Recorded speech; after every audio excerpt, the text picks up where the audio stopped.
Bienvenue dans cette deuxième partie de la correction du concours de recrutement des enseignants du secondaire spécialité SVT de 2022. Dans cette vidéo, on va corriger les questions Q3 et Q4 qui concernent toutes les deux la génétique.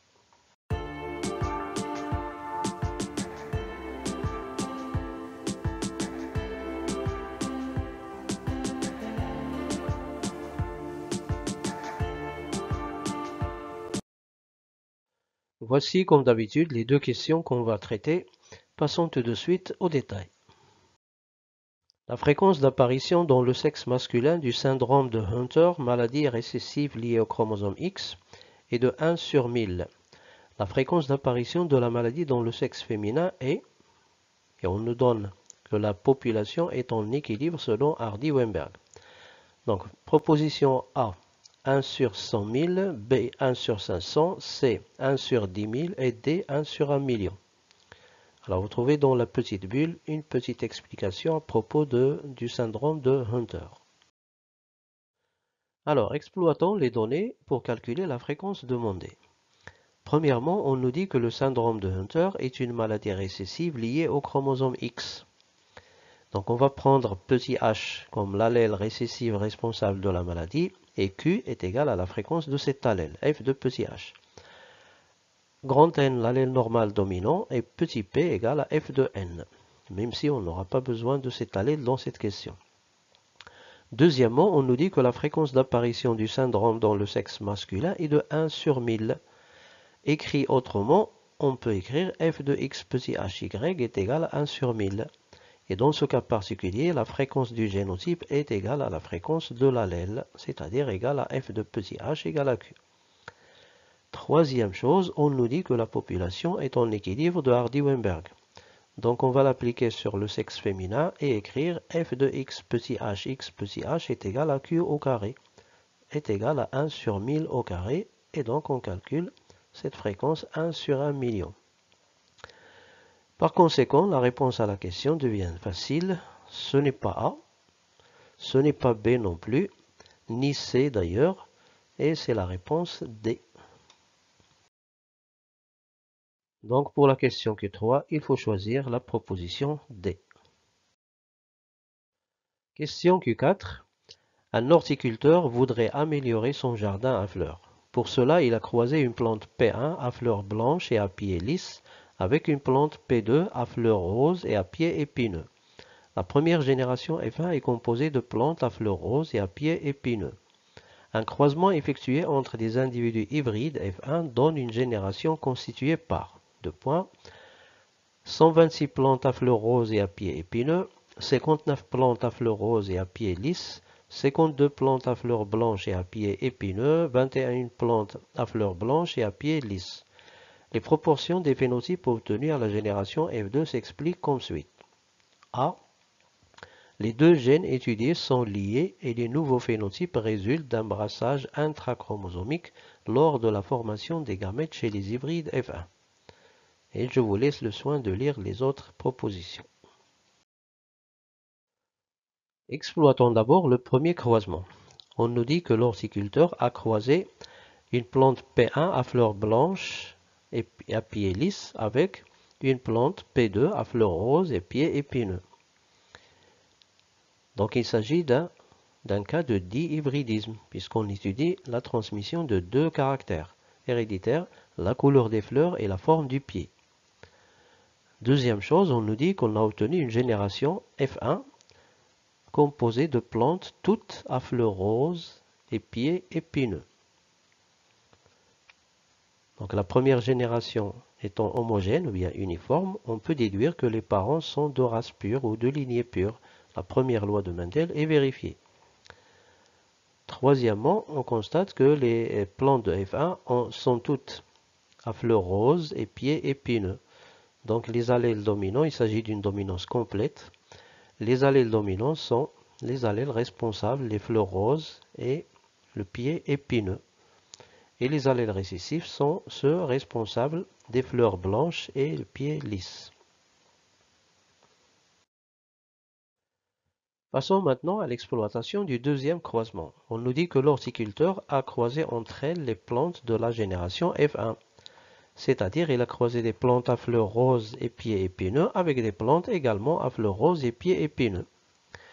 Et il a obtenu, premièrement, 126 plantes à fleurs roses et à pieds épineux qu'on va noter grand R, grand E et qui représentent 48,83%. Deuxièmement, il a obtenu 59 plantes à fleurs roses et à pieds lisses qu'on va noter grand R, petit l et qui représentent 22,86%. Troisièmement, 52 plantes à fleurs blanches et à pieds épineux qu'on va noter petit b grand E et qui représentent 20,15%. Et enfin, 21 plantes à fleurs blanches et à pieds lisses qu'on va noter petit b petit l qui représentent 8,13%. Alors, pour expliquer ces résultats, on a deux hypothèses possibles. Soit les gènes sont indépendants avec un brassage interchromosomique, et dans ce cas, le croisement entre deux hybrides va donner 4 phénotypes différents, 2 phénotypes parentaux, 2 phénotypes recombinés, avec les pourcentages connus, 9 sur 16, 3 sur 16, 3 sur 16, 1 sur 16, traduit en pourcentage, c'est-à-dire 56,25%, 18,75%, 18,75% et 6,25%. Et vous remarquez que ces pourcentages théoriques attendus sont un petit peu différents des pourcentages expérimentaux, des résultats réels. Deuxième hypothèse, les gènes sont liés avec un brassage intrachromosomique. Et dans ce cas, le croisement entre deux hybrides va également donner 4 phénotypes différents, 2 phénotypes parentaux, 2 phénotypes recombinés, mais les pourcentages sont inconnus. Ils dépendent du taux de recombinaison, c'est-à-dire le taux du crossing over. Et cette donnée est absente dans les énoncés de l'exercice. Alors, comment on va résoudre ce problème? Faisons l'interprétation chromosomique du deuxième croisement dans le cas de gènes liés. Alors, on commence par les phénotypes, F1 qu'on a croisé avec F1, ensuite les génotypes, la méiose, et dans ce cas, la méiose est accompagnée du brassage intrachromosomique et va former 4 types de gamètes. Mais le problème ici, c'est que les pourcentages de ces gamètes sont inconnus. Et bien sûr, après la fécondation, on obtient notre échiquier de croisement. Voici notre échiquier de croisement. Je vais commencer mon raisonnement avec le double récessif petit b, petit l, qui doit être représenté à peu près 9%. En réalité 8, mais j'ai pris 9 pour simplifier les calculs. Alors pourquoi j'ai commencé avec le double récessif? Parce qu'il n'est représenté que par une seule case. Il n'est pas répété dans le tableau. Donc pour avoir 9% à peu près, j'ai besoin de 30 fois 30 qui divise 100, c'est-à-dire que le gamète petit b petit l doit être représenté à 30% et l'autre gamète petit b petit l également doit être représenté à 30%. Les gamètes parentaux grand R grand E doivent également être représentés à 30%. Et par conséquent, les gamètes de type recombiné, petit b grand E 20%, grand R petit l également 20%. Dans ce cas, les résultats statistiques seront les suivants. Alors, commençons avec RE. Donc, 30 fois 30 qui divise 100, c'est 9%. La deuxième case, 30 fois 20 qui divise 100, c'est 6%, et ainsi de suite. Et on va obtenir un total pour grand R, grand E de 59%. De la même manière, petit b, grand E est représenté avec un total de 16%. Et enfin, grand R, petit l, également 16%. Pour répondre à la question, on va comparer les résultats expérimentaux proposés dans l'exercice avec les résultats théoriques attendus dans le cas de gènes indépendants et dans le cas de gènes liés. Et vous constatez que les résultats des gènes indépendants sont plus proches des résultats expérimentaux par rapport aux résultats obtenus si les gènes sont liés.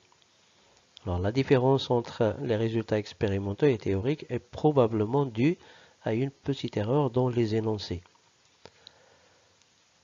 Alors, répondant à la question, il y a des propositions qu'on peut facilement éliminer avant tout raisonnement. Par exemple, la proposition B, on nous dit que les gènes étudiés sont indépendants. Et plus loin dans la phrase, on dit que le brassage est intrachromosomique.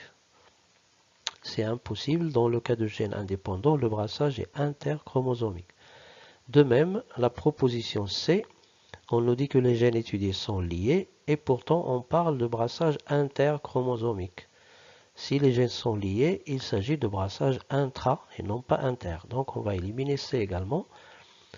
Et puisqu'on considère que les gènes sont indépendants, les résultats des gènes indépendants sont plus proches des résultats expérimentaux, donc on va également éliminer A. Les deux gènes étudiés sont liés et pour garder la proposition D qui est correcte.